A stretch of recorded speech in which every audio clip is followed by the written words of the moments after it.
AP DSC 2026కి సంబంధించినటువంటి updated విషయం చూసుకున్నట్లయితే, మనకి ఈ యొక్క న్యూస్ అనేది మనకి ఆంధ్రప్రభ న్యూస్ పేపర్‌లో అయితే ఈరోజు ప్రచురించడం జరిగింది. వచ్చే నెలలో డిఎస్సి అనేసి మనకి ఆర్టికల్ రిలీజ్ చేశారు. లోపల విషయం ఏంటని చూసుకున్నట్లయితే 10,000 పోస్టులతో నోటిఫికేషన్ విడుదల అనేసి మనకి సబ్ ఆర్టికల్స్ వచ్చాయి. అలాగే ఈ ఏడాది 9,000 మంది రిటైర్మెంట్ అనేసని, అలాగే ఈసారి ఆంగ్ల కంప్యూటర్ పరీక్ష పైన కూడా పరిజ్ఞానం కొరకు ఎగ్జామ్ కూడా ఉంటదని కూడాను మనకి తెలియజేయడం జరిగింది. అయితే ఆల్రెడీ ప్రీవియస్‌గా మనకి ఒక 2, 3 డేస్ బ్యాక్ చూసుకుంటే ఆంధ్ర న్యూస్ పేపర్‌లో, ఏబిఎన్ న్యూస్ పేపర్‌లో మనకి 2,500 వరకనేసి చూపించడం జరిగింది. అయితే ఆంధ్రప్రభలో ఈరోజైతే మనకి 10,000 పోస్టుల వరకైతే కూడా అని చెప్పడం జరిగింది. ఏదైనా మనకి అఫీషియల్‌గా కూడాను మనకి నోటిఫికేషన్ వచ్చినంత వరకు కూడా మనకు క్లారిటీ లేదు. ఏది ఏమైనప్పటికీ కూడాను మనకి వచ్చే నెలలోనే డిఎస్సి అంటే ఫిబ్రవరి ఫస్ట్ వీక్‌లోనే నోటిఫికేషన్ రిలీజ్ అవ్వడానికైతే మనం రెడీగా సన్నద్ధమై ఉండాలి. ప్రతి ఒక్కరు కూడా గుర్తుపెట్టుకోవాల్సిన విషయమే. ఇప్పుడు లోపల న్యూస్ చూసుకున్నట్లయితే ఏం రాశారని చూస్తే, ఉపాధ్యాయ కొలువుల భర్తీకి రాష్ట్ర ప్రభుత్వం అనేది మరోసారి సన్నద్ధమవుతుంది. ఈ నేపథ్యంలో డిఎస్సి ప్రక్రియపై అధికారులు కసరత్తు ప్రారంభించారు.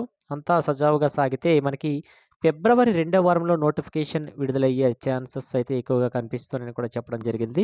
ఈసారి సుమారు 10,000 పోస్టులతో నోటిఫికేషన్ జారీ చేయాలని పాఠశాల విద్యాశాఖ భావిస్తున్నట్లు కూడా సమాచారం ఉంది. అయితే అఫీషియల్‌గా అయితే ఎటువంటి సమాచారం అయితే లేదు. నెక్స్ట్ 2026 అంటే ఈ ఇయర్ చూసుకుంటే సుమారు 9,500 మంది ఉపాధ్యాయులు రిటైర్ కానున్నట్లు అంచనా వేస్తున్నారు. వీటితో పాటు ఇప్పటికే కొన్ని ఖాళీలు ఉన్నాయనేసని, అలాగే వీటన్నింటిని కలిపి భర్తీ చేయాలని పాఠశాల విద్యాశాఖ కూడా భావిస్తుంది. కొత్తగా 9,200 ప్రాథమిక పాఠశాలను ఆదర్శ ప్రాథమిక పాఠశాలగా మార్చారు. తరగతికి ఒక ఉపాధ్యాయుడిని నియమించారు. ఇందుకు అనుగుణంగా బదిలీలు కూడా చేపట్టారు. ఈ మొత్తం ప్రక్రియ కూడా అయిన తర్వాత అనంతరం మనకి 1,100 మంది ఉపాధ్యాయులు అవసరమని కూడా గుర్తించడం జరిగింది. అయితే ఆ స్థానాల్లో తాత్కాలిక ప్రాతిపదికన అకాడమిక్ ఇన్‌స్ట్రక్టర్‌లు నియమించారు. అయితే ఇదంతా కూడాను మనకి ఏబిఎన్ న్యూస్ పేపర్‌లోన అయితే ప్రచురించడం లేదండి. అయితే మనకి ఇదంతా కూడా ఆంధ్ర ప్రభ న్యూస్ పేపర్‌లో అయితే ఈరోజు ప్రచురించడం జరిగింది.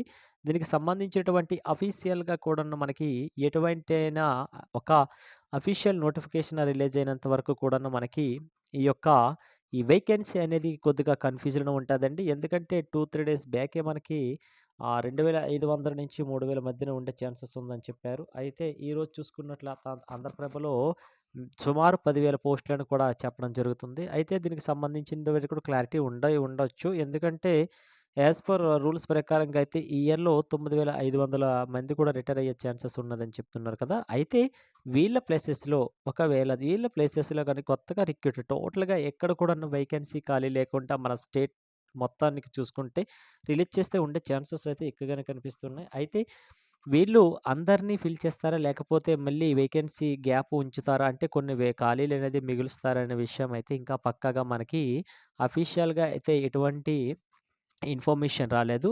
అయితే మనకి లోకేష్ గారు చెప్పినట్టుగా అయితే ఆల్రెడీ మనకి డీఎస్సీకి సంబంధించిందంతా కూడాను మనకి ఫిబ్రవరి ఫస్ట్ వీక్‌లో అని చెప్పారు. లేకపోతే జాన్వరి ఈ లాస్ట్ వీక్‌లో అని చెప్పారు. అయితే రీసెంట్‌గా జరిగినటువంటి ఒక ఫ్రెష్‌గానే విద్యాశాఖ చెప్పడమైన విషయం అయితే క్లారిటీ ఇచ్చారండి. ఫిబ్రవరిలో మనకి ఫస్ట్ వీక్ గాని రిలీజ్ అయ్యే ఛాన్సెస్ ఉంటదని చెప్తున్నారు.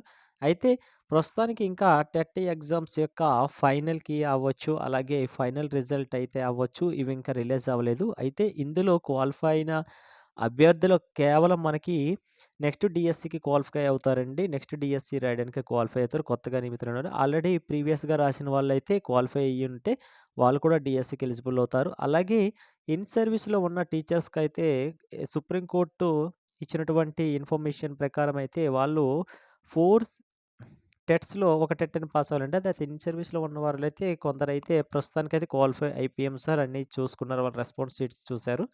అయితే అటువంటి వాళ్ళకైతే నో ప్రాబ్లమ్ అండి. ఇంకా ఎవరైతే ఇప్పుడు క్వాలిఫై అవ్వలేని పరిస్థితిలో ఉన్నారో వాళ్ళందరికీ కూడాను గవర్నమెంట్ అనేది ఛాన్సెస్ ఇచ్చింది కదా! ఒక టెట్ అయింది. ఇంకా 3 టెట్స్ ఉన్నాయి కాబట్టి వాళ్ళు కష్టపడి మళ్ళీ కూడా రాస్తారండి సర్వీస్‌లో ఉన్న టీచర్స్. వాళ్ళకైతే నో ప్రాబ్లమ్ అండి. అంతగా మీరు భయపడవలసిన అవసరం అయితే లేదు. అయితే మనం చెప్పాం కదా! అకాడమిక్ ఇన్‌స్ట్రక్టర్స్ కూడా నియమించారని చెప్పారు.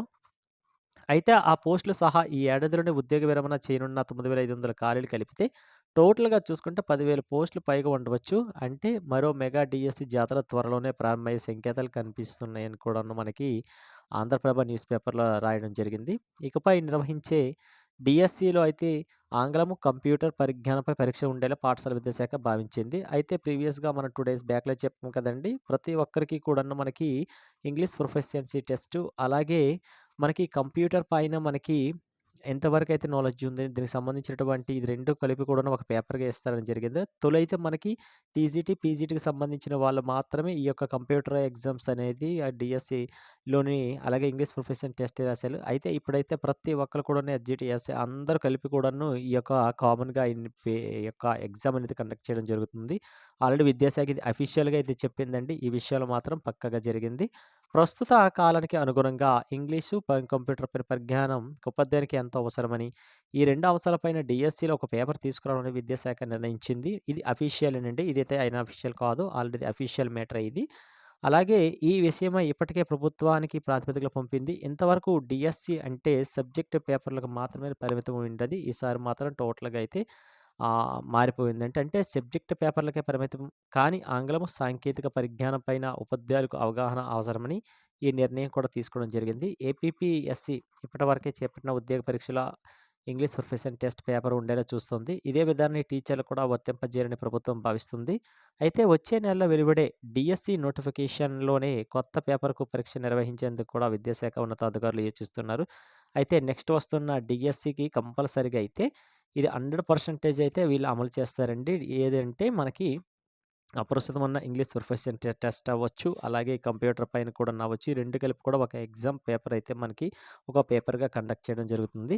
అయితే 2020లో ఉద్యోగ విరమణ చేయనున్న ఉపాధ్యాయుల వివరాలు సుమారుగా చూసుకున్నట్లయితే హోదా అంటే వాళ్ళ యొక్క పొజిషన్ చూసుకుంటే ఎస్‌జీటీ వాళ్ళు చూసుకుంటే రిటైర్ అయ్యే వారి సంఖ్య అయితే స్టేట్ మొత్తంలో కూడా ఉన్న ఎస్‌జీటీలు అంటే 6,000 మంది రిటైర్ అవుతారండి ఫిబ్రవరిలోన మనకి. అలాగే స్కూల్ అసిస్టెంట్‌ల విషయానికొస్తే మాక్సిమం 3,000 వరకు కూడాను రిటైర్మెంట్‌కైతే రెడీగా ఉన్నారండి. అలాగే పీఈటీలు చూసుకుంటే 500, అలాగే టోటల్‌గా చూసుకుంటే 9,500 మంది రిటైర్మెంట్‌కైతే రెడీగా ఉన్నారండి. వీళ్ళు టోటల్‌గా ఈ రిటైర్మెంట్ అయిన వారి ప్లేసెస్‌లో కొత్త వారిని రిక్రూట్ చేస్తారా? లేకపోతే కొన్ని వేకెన్సీస్ ఉంటాయి. అలాగే మనకి 2025 మెగా డీఎస్సీలో మిగిలిపోయినటువంటి ఇవన్నీ కూడా క్యారీ ఫార్వర్డ్ అయ్యాయి కదా! ఆ కేటగిరీలో సమ్ పర్సన్స్ లేకపోవడం వల్ల అన్నీ క్యారీ ఫార్వర్డ్ అయ్యాయి కదా! అవన్నీ కూడా ప్లేసెస్‌లో ఇప్పుడు ప్రెజెంట్ అవి కూడా ఫిల్ చేస్తారా? అలాగే ఈ యొక్క 13 జిల్లాలు కాస్త మనకి ఆల్రెడీ మనకి డివైడ్ చేశారు కదా! 28 వరకైతే ప్రెజెంట్ ఉన్నాయని చెప్తున్నారు. అయితే ఆ జిల్లాల్లో కూడాను ఇన్వాల్వ్‌మెంట్ చేస్తారంటే అది ఇన్వాల్వ్‌మెంట్ చేసే ఛాన్సెస్ అయితే ప్రెజెంట్ కనిపించట్లేదండి. ఆ పాత జిల్లాలనే కంటిన్యూ చేస్తూ ఉంటారు. ఎవరైనా ఈ డీఎస్సీలో కంపల్సరీగా అయితే మంచిగా మార్క్స్‌తో మంచిగా జాబ్ విషయంలో అయితే మాత్రం పక్కాగా ప్లాన్ చేసుకోండి. టైం అయితే ఎక్కువగా ఉండదు. అలాగే లోకేష్ గారు కూడా ఒక విషయం ఆలోచించవలసింది ప్రతి ఒక్కరు అభ్యర్థుల ఆవేదనండి. డీఎస్సీ 2025 నుంచి అయితే చెప్తూనే ఉన్నారు. ఒక జిల్లాకి ఒక పేపర్ పెట్టండి అని ప్రతి ఒక్కరు కూడా రిక్వెస్ట్ పెడుతున్నారండి.